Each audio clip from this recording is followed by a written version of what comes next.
مسلک لوگ قبول کر رہے ہیں، یہ بات دعوے سے کہی جا سکتی ہے ابھی کچھ ہی عرصہ بیتے گا، اللہ کے فضل سے کائنات کے اندر اگر کوئی مسلک نظر آئے گا تو اہل حدیث کا نظر آئے گا، کوئی اور مسلک ہمیں نظر نہیں آئے گا۔ میرے بھائیوں، ہم کیوں حق پر ہونے کا دعویٰ کرتے ہیں؟ ہم ساری کائنات کو کہتے ہیں آؤ قرآن اور حدیث کی طرف، قرآن اور حدیث ہی صرف حق ہے، قرآن اور حدیث ہی صرف وہ چیز ہے جس پر ہمیں نجات ملے گی، قرآن اور حدیث ہی وہ چیز ہے جس پر چل کر ہم جنت میں جائیں گے۔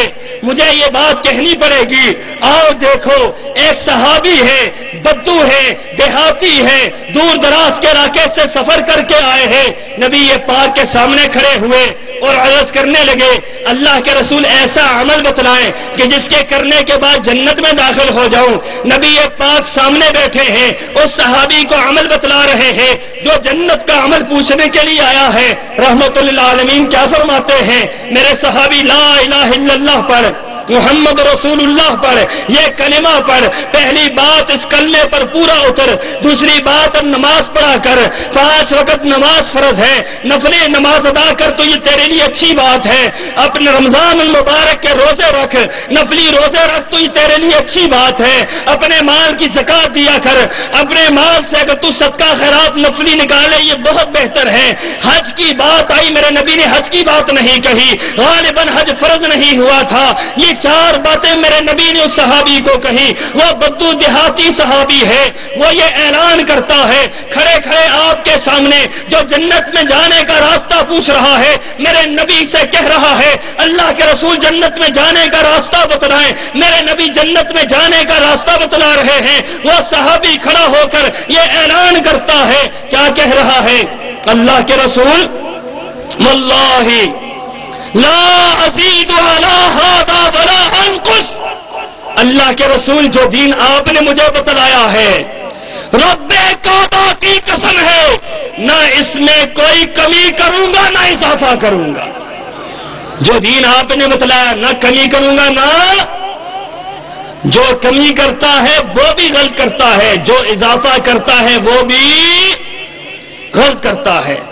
ہمیں کوئی اختیار حاصل نہیں ہے، دین یوں سمجھ لیں جس طرح یہ 5 انگلیاں اور ایک ہتھیلی ہے، یہ دین ہے۔ اگر آپ ایک انگلی بڑھا دیں لوگ کہیں گے ہاتھ کے اندر نقص پیدا ہو گیا ہے، یہ اضافہ ہے، یہ ایک انگلی زیادہ ہے۔ اگر آپ ایک انگلی کاٹ دیں لوگ کہیں گے اس ہاتھ میں کمی ہو گئی ہے۔ جس طرح یہ ہاتھ نہ کمی برداشت کرتا ہے نہ اضافہ برداشت کرتا ہے، اسی طریقے سے محمد رسول اللہ کا دین نہ کمی برداشت کرتا ہے نہ اضافہ برداشت کرتا ہے۔ کسی کو یہ اختیار حاصل نہیں کہ اس کے اندر کوئی کمی کر دے یا اضافہ کر دے۔ وہ صحابی کیا کہہ رہا ہے؟ اللہ کے رسول نہ کمی کروں گا نہ اضافہ کروں گا۔ نبی پاک نے کیا فرمایا؟ یہ کہہ کر وہ دیوانہ چلا گیا، لوٹ گیا۔ نبی پاک نے صحابہ سے پوچھا میرے صحابہ جنتی کو دیکھنا چاہتے ہو؟ کہا ہاں اللہ کے رسول، صحابہ جنتی کو دیکھنے کے لیے ترسا کرتے تھے۔ کہا ہاں اللہ کے رسول دیکھنا چاہتے ہیں، کون ہم میں جنتی ہے؟ نبی نے اشارے سے ہاتھ اٹھا کر اس صحابی کی طرف اشارہ کیا، فرمایا جو دنیا میں جنتی کو دیکھنا چاہتا ہے اس صحابی کو دیکھے، یہ دنیا میں جنتی جا رہا ہے۔ سوچنے کی بات یہ ہے اس صحابی نے کس فقہ پر عمل کیا تھا؟ اس صحابی نے کس امام کی تقلید کو مانا تھا؟ اس صحابی نے کس امام کی اقتدا کی تھی؟ اس صحابی نے اس امام کی اقتدا کی جو اہل حدیث کا امام ہے۔ جاؤ میرے نبی نے ارشاد فرمایا لوگوں کل قیامت کے دن ہم کا جھنڈا ایک جھنڈا ہوگا اور وہ ہم کا جھنڈا میرے ہاتھ میں ہوگا اور ساری کائنات کے لوگ میرے جھنڈے کے نیچے ہوں گے، اور مجھے اس بات میں کوئی فخر نہیں ہے۔ کوئی دنیا کا شخص یہ بات نہیں کہہ سکتا کہ ہمارے امام کا جھنڈا ہوگا کوئی حنفی یہ نہیں کہہ سکتا ہمارے امام کا جھنڈا ہوگا، کوئی شافی نہیں کہہ سکتا ہمارے امام کا جھنڈا ہوگا، کوئی حنبلی نہیں کہہ سکتا ہمارے امام کا جھنڈا ہوگا۔ اہل حدیثوں خوش ہو جاؤ، ہم یہ اعلان کرتے ہیں کل میدان محشر کے اندر اگر کوئی جھنڈا نظر آئے گا اہل حدیث کے امام کا نظر آئے گا، کسی اور کا جھنڈا وہاں پر موجود نہیں ہوگا۔ اور رسول اللہ صلی اللہ علیہ وسلم جو ہمارے امام ہیں ان کے بارے میں اللہ نے کیا فضیلت اتاری ہے۔ نبی محترم نے فرمایا 2 فرشتے اترے، 2 فرشتوں نے ترازو قائم کیا، اس ترازو کے اندر ایک پلڑے میں مجھے رکھ دیا، ایک پلڑے کے اندر ایک شخص کو رکھ دیا، ترازو اٹھایا گیا، میرا پلڑا بھاری ہے، دوسری طرف 2 کو رکھا گیا، ترازو اٹھایا گیا، میرا پلڑا بھاری ہے، دوسری طرف 10 کو رکھا گیا، ترازو اٹھایا گیا، میرا پلڑا بھاری ہے، دوسری طرف 100 کو رکھا گیا، ترازو اٹھایا گیا، میرا پلڑا بھاری ہے، دوسری طرف 1000 کو رکھا گیا، ترازو اٹھایا گیا، میرا پلڑا بھاری ہے۔ رسول اللہ صلی اللہ علیہ وسلم فرماتے ہیں دوسرا فرشتہ جو یہ منظر دیکھ رہا ہے پوچھنے لگا تو کیا کرنا چاہتا ہے؟ اس نے کہا میں اس کا وزن کرنا چاہتا ہوں۔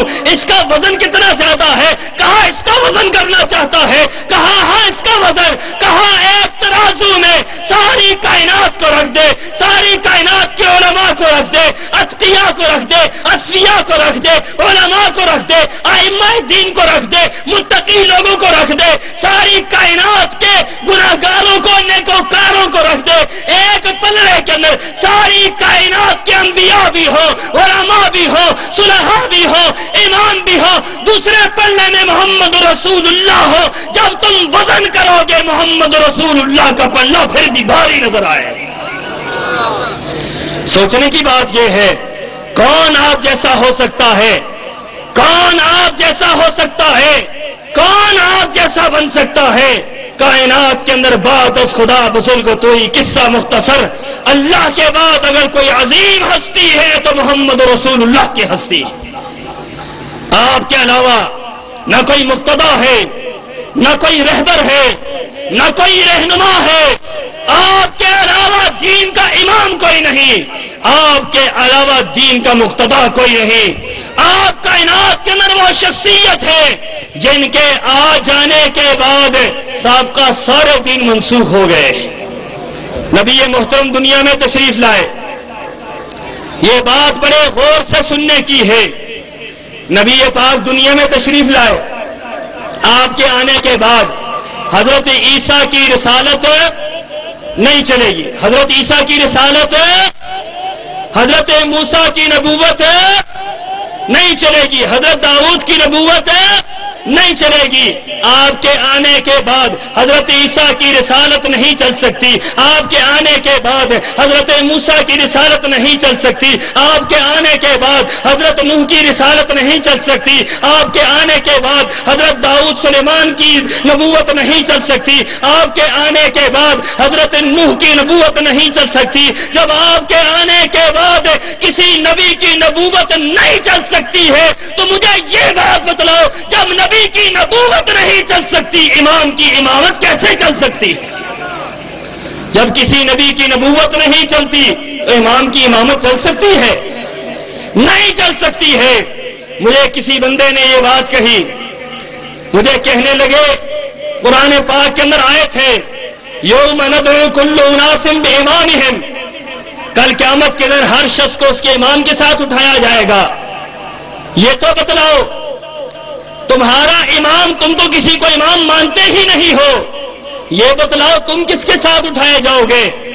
میں نے کہا اس بات کی ذرا تفصیل تو بتلا۔ کہنے لگا تفصیل یہ ہے امام ابو حنیفہ اٹھیں گے، وہ کہیں گے حنفی میرے ساتھ آ جائیں، حنفی امام ابو حنیفہ کے ساتھ چلے جائیں گے۔ امام شافعی اٹھیں گے، کہیں گے میرے ماننے والے میرے ساتھ آ جائیں۔ امام مالک اٹھیں گے، کہیں گے میرے ماننے والے میرے ساتھ آ جائیں۔ امام احمد بن حنبل اٹھیں گے، کہیں گے میرے ماننے والے میرے ساتھ آ جائیں۔ یہ سارے اماموں کو ماننے والے اپنے اماموں کے ساتھ چلے جائیں گے۔ ارے تم کسی امام کو نہیں مانتے، تم کس کے ساتھ جاؤ گے؟ میں نے کہا بات تمہاری بالکل ٹھیک ہے، ہم کسی امام کو نہیں مانتے، ہم کس کے ساتھ جائیں گے؟ میں نے کہا یہ بتلاؤ وہاں محمد رسول اللہ بھی موجود ہوں گے یا نہیں ہوں گے؟ ہاں موجود ہوں گے. میں نے کہا فیصلہ تو تم نے خود کر لیا ہے. شافی امام شافی کے ساتھ چلے گئے, مالکی امام مالک کے ساتھ چلے گئے. ہم